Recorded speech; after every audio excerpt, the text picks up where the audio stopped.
In eccellenza, fatti i quattro conti, risulta che in questo momento nel prossimo campionato Girone A le aventi diritto alla partecipazione sono esattamente 15, per cui mancherebbe la sedicesima che verrà sicuramente ripescata per completare l'organico. Ma vediamo di chi si tratta.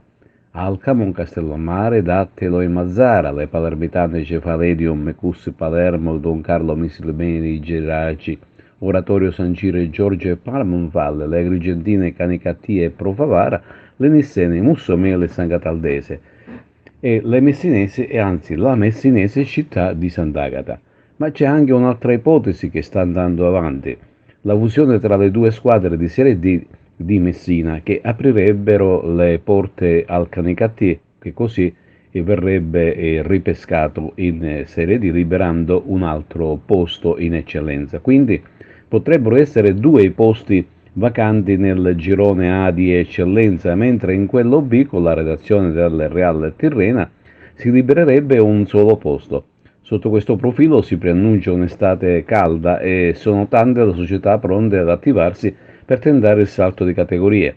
Tra queste anche l'Acregas. Infatti, entro il prossimo 20 giugno si dovranno presentare al Comitato regionale le richieste per domande di fusioni, scissioni, cambi di denominazione sociale, cambi di sede sociale e cambi status per la stagione sportiva 2019-2020. Tutto ciò considerato che dovranno pervenire alla segreteria della LND inderogabilmente entro martedì 25 giugno, al fine di consentire successivo inoltre alla segreteria federale che dovrà avvenire entro e non oltre venerdì 5 luglio 2019. Lo si evince da un comunicato ufficiale diramato dalla LND Sicilia, in previsione della prossima stagione agonistica. Nell'Olimpica Agragas si stanno registrando dei movimenti interessanti per rafforzare la base societaria e come pubblicato e detto nei giorni scorsi, come primo punto all'ordine del giorno, c'è evidenziato il cambio della denominazione sociale. Si parla insistentemente del ritorno a chiamarsi Akragas con l'aggiunta di Città dei Giganti, molto gradito dai tifosi biancazzurri e a quanto pare anche dall'attuale società e da chi, in questo caso Giovanni Castronuovo, molto presto ne farà parte.